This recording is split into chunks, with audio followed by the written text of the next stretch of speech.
Assalamualaikum warahmatullahi wabarakatuh. Waalaikumsalam warahmatullahi wabarakatuh.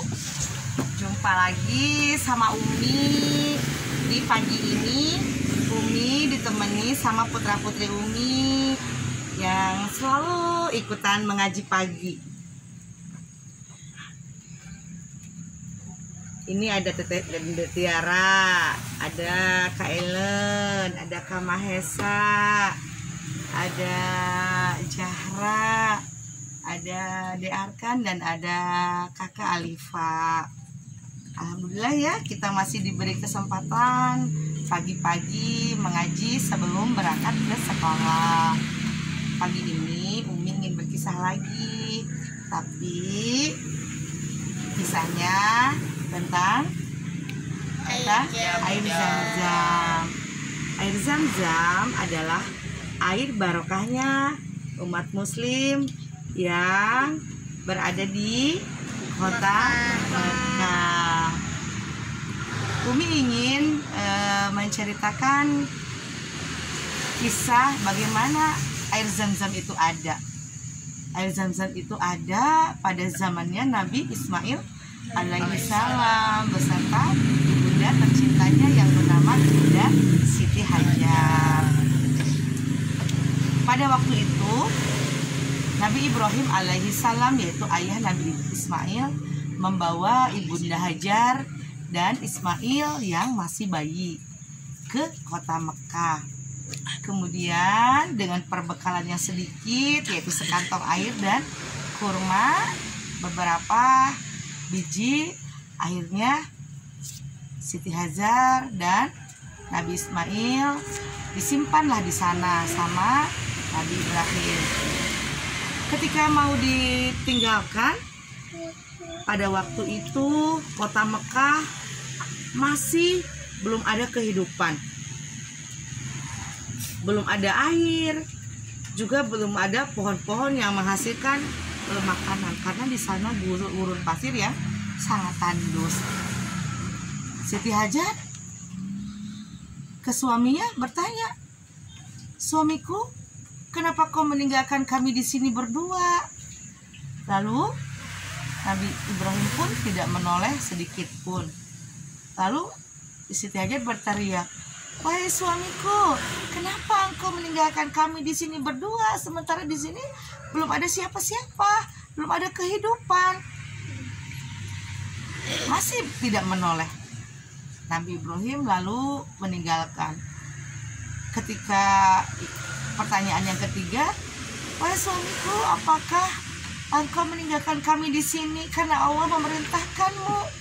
"Ya, betul. Allah memerintahkanku." Setelah itu Siti Hajar tidak bertanya lagi. Ketika Allah memerintahkannya, berarti Allah dalam keyakinan dirinya tidak akan meninggalkan mereka berdua. Karena keimanannya begitu kokoh, keimanan Bunda Hajar begitu kuat, begitu tangguh, akhirnya Bunda Hajar bersama Ismail ditinggalkan. Dia meridokannya, ditinggalkan suaminya. Kemudian perbekalan yang tipis itu akhirnya habis. Ismail kecil pun menangis karena ingin minum air susu, ingin minum ya, kehausan. Ketika itu air susunya Bunda Hajar aslinya sudah tidak keluar karena di sana panasnya terik, kemudian mungkin tidak minum, perbekalannya habis. Akhirnya Nabi Ismail kecil itu menangis karena ingin minum. Lalu seorang ibu yang tidak tega melihat anaknya menangis, berlarilah ke atas bukit. Namanya Bukit Sofa. Namanya Bukit Sofa. Setelah di Bukit Sofa tidak ada makanan apapun, tidak ada air sedikit pun. Lalu berlari lagi ke Bukit Marwah. Begitu pula di Bukit Marwah, sama, tidak ada apa-apa. Lalu bagaimana? Berlari-lari terus sampai 7 kali. 7 kali itu yang sekarang diabadikan dalam rukun haji ya, yang namanya syair sampai hari ini. Lalu ketika itu mendengar, ketika ada di atas bukit, Siti Hajar mendengar ada suara gemuruh. Pas dilihat, dihampiri anaknya karena takut ada apa-apa.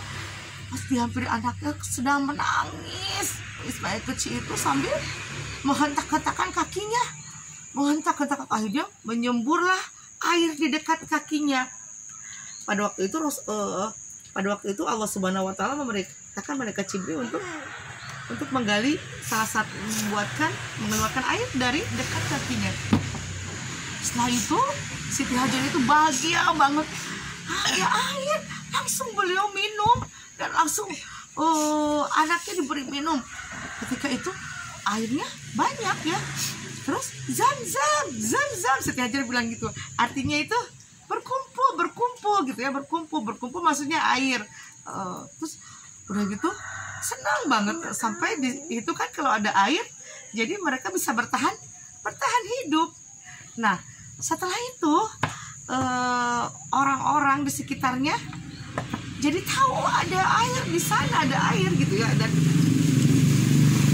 setelah mereka berdua akhirnya ada kehidupan. Sampai hari ini di kota Mekah itu ada kehidupan yang benar-benar sekarang makmur ya. Kota Mekah itu berawalnya dari seorang bunda dan anak Nabi Ibrahim yang bernama Nabi Ismail alaihissalam sedang bayi ditinggalkan di situ.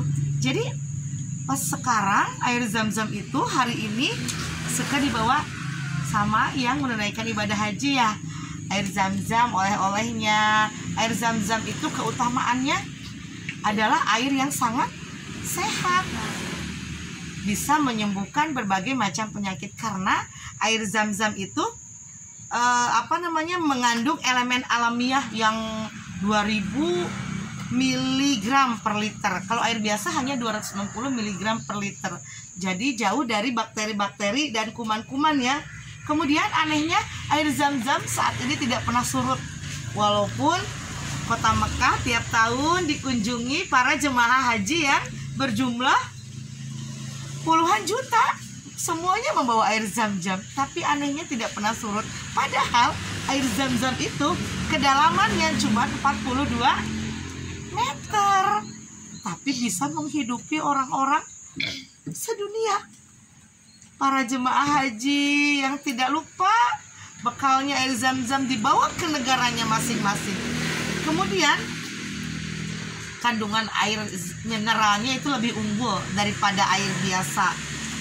Ya, itulah kehebatan air zam-zam. Air zam-zam ya 1910 sebelum Masehi sudah ada dan sampai saat ini semakin memakmurkan kota Mekah dan semakin terkenal ya di dunia karena airnya sangat bersih, steril dan alami. Nah, itulah kisah awalnya air zam-zam yang sering kita minum bawa oleh-oleh ibadah haji. Pada awalnya seperti itu. Sekarang kan sudah musimnya bulan haji ya, udah pada berangkat yang mau ibadah haji. Nanti pulangnya mereka biasanya membawa air zam-zam, kurma.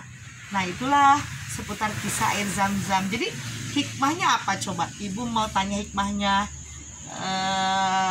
dari perjalanan kisah seorang ibu yang ditinggalkan di padang pasir. Jadi seorang ibu yang kuat, yang imannya kokoh, percaya kepada Allah. Ketika Allah memberikan sesuatu, maka pasti Allah menemani. Ujian semakin kuat, semakin keras, pasti Allah menemani. Dan pada akhirnya kisah itu membawa kemakmuran kota Mekah sampai hari ini. Ya, gimana? Berarti alhamdulillah ya, hari ini pagi ini kita sudah mendapatkan ilmu tentang air zam-zam. Semoga kita semua berkah ya dan bisa diundang ke Baitullah suatu hari nanti, bisa merasakan tegukan air zam-zam di sana, steril langsung dari sumbernya. Nah, mungkin itu saja kisah pagi ini. Umi mohon maaf yang sebesar-besarnya bila ada salahnya dari Umi, benarnya dari Allah Subhanahu wa taala. Terima kasih. Wassalamualaikum warahmatullahi warahmatullahi wabarakatuh. Waalaikumsalam warahmatullahi wabarakatuh.